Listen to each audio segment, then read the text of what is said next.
If I had known then what I know now about pain, I would have been living my best life. And I would have carried the message to my children so that they could have been living theirs as well. Instead, I spent so much time trying to shield them from my pain, I forgot to prepare them for their own.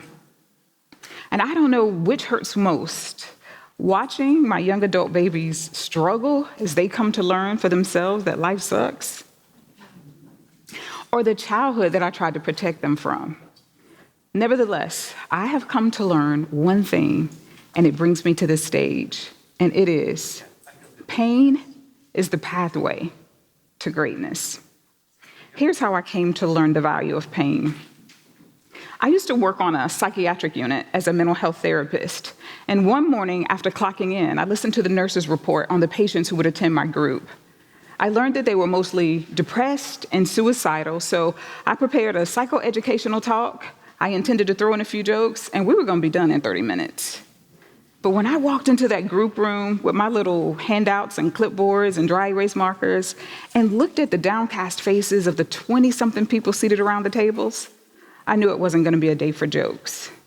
I don't know if it was the middle-aged woman who didn't have the wherewithal to straighten the twisted glasses on her face, or the 18-year-old young man who sat directly in front of her in the yellow hospital gown he'd been given the day before at admission. Maybe it was the fact that none of them had or used their energy to look up at me when I walked in the room. Whatever it was, it led me to do what any one of you would have done. I left the room. Intuitively, I went to the nurse's station. I grabbed 4 boxes of Kleenex tissues. I ran back to the group room.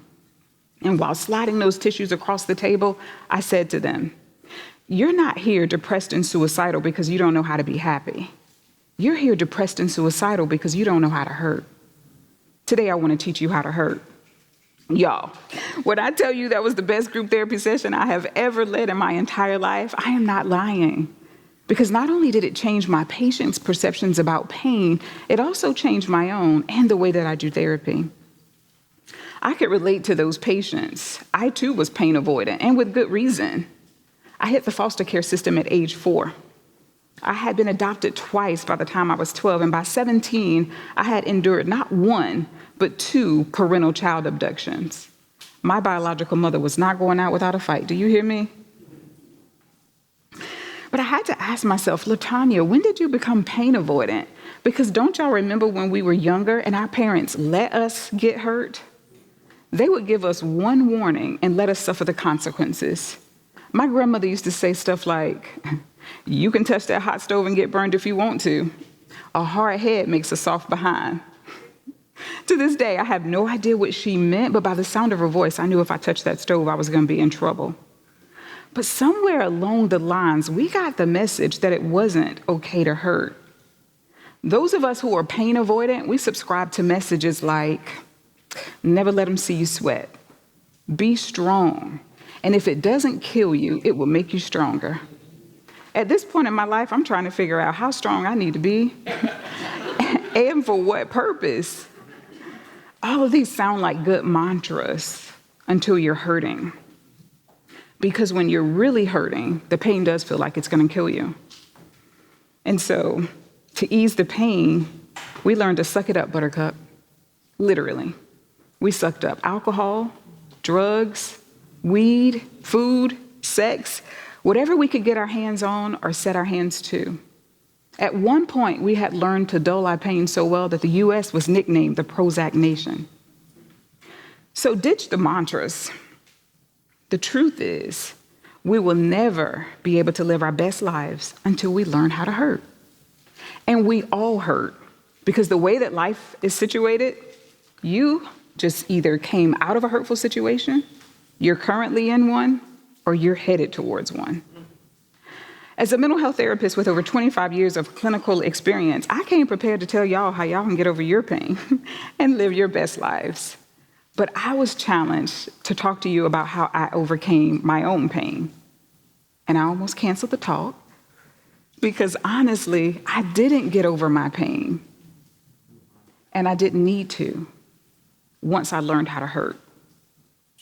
Trying to get over my own pain and by myself led me to situations where I hurt even more.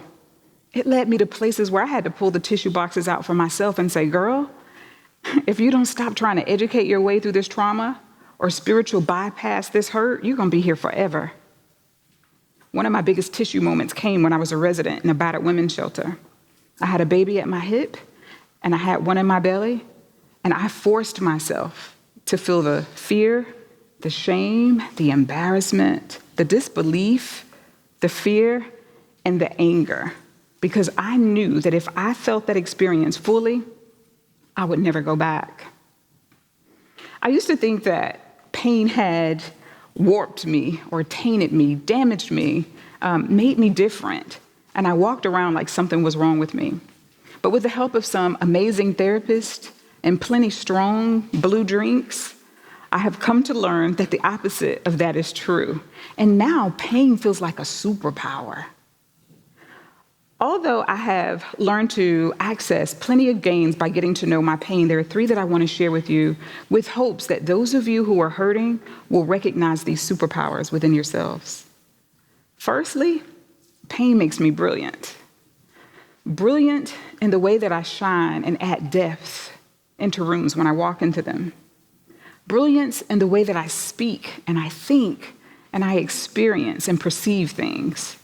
When you've been raised in chaos, you bring an experience to the table that supersedes degrees, education, and certifications. So don't think of yourself as weird or odd because you see differently. That's called brilliance. Secondly, pain makes me one of the most intuitive persons around. It's this knowing things without having evidence for what I know. Because when you grow up in pain, you learn to read rooms and people, and you learn how to govern yourself so that you come out alive and come out on top. So listening to your gut and trusting it would never, ever fail you. One more thing that pain does for me, pain emboldens me to take risks.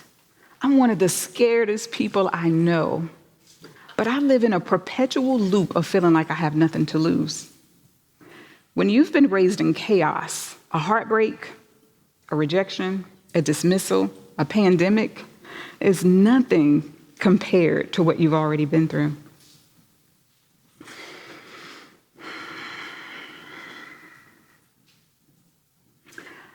I don't want to get off the stage making it sound like pain is wonderful, because in its raw form, it's not. It's horrible and it's relentless. All I'm saying is that I believe we miss opportunities that pain present because we don't want to hurt.